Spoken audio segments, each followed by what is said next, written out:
Well, if you look at the British trade in terms of services and goods, it was up over 28% last year, actually even higher for physical goods. And basically what we're looking to do actually in conjunction with obviously the embassy is to bring in further companies. Like obviously this coming week we have our trade mission. A lot of focus on small to medium-sized enterprises. And of course we're very optimistic based on the 10-point agenda that's been published by the administration. Now in the medium and longer term, are you looking at a trade deal between the UK and the Philippines post-Brexit? Well, actually, that's got to be sorted out. I think what's been already going on is there's a lot of investment opportunities also in the UK. Let's not forget, obviously, we've had investments by Andrew Tan's company into White & Mackay. We've also had Mondanisa buy into Corn. Yes. And we're looking, obviously, there's a lot of opportunities now for Philippine companies. There was just a roadshow there called Going Global. But also there's a lot of opportunities and interest across a whole range of different sectors: education, infrastructure, retail, and of course also developing in terms of IT. Now, Chris, one of the things we're looking at in both countries is there's a rebalancing going on. There's Brexit on your end, on the Philippines end, also looking at eastward going to Russia and China. How are British investors positioning themselves as their competitive advantage within the region? Well, if I look at first of all Brexit, of course, actually, although as you know the negotiations won't start until probably the end of first quarter 2017. What we're seeing, of course, is that there's renewed interest to export outside, new trade, and obviously the Philippines is growing at a significant rate. And coming back, actually, we see a lot of opportunities. I think it's fair to say that the British Embassy and the British Chamber are very active here. And we see, with some of the proposals being put out by the new administration, a lot of opportunity for UK companies.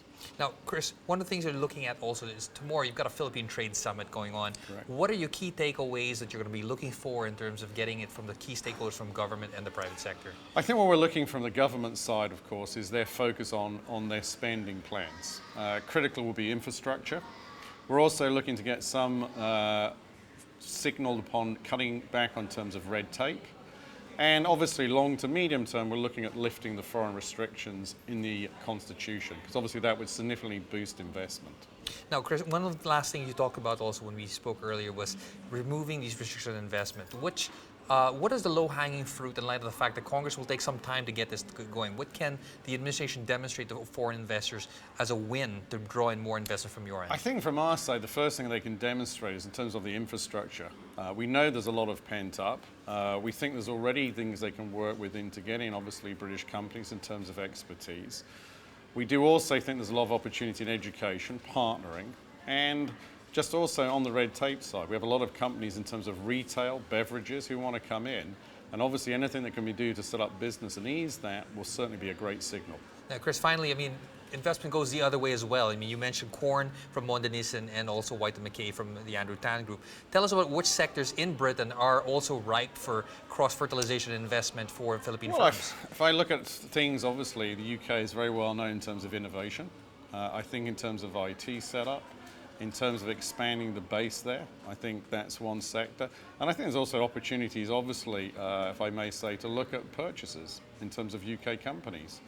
But overall, I think with ourselves and the embassy led by, obviously, our ambassador, we're looking to strengthen those ties. And I expect actually both growth in trade and investment to maybe even exceed what we did last year. Well, Chris, thanks again for your insights and all the best with the summit tomorrow. Thank you very much for the time. Thanks. Thank you.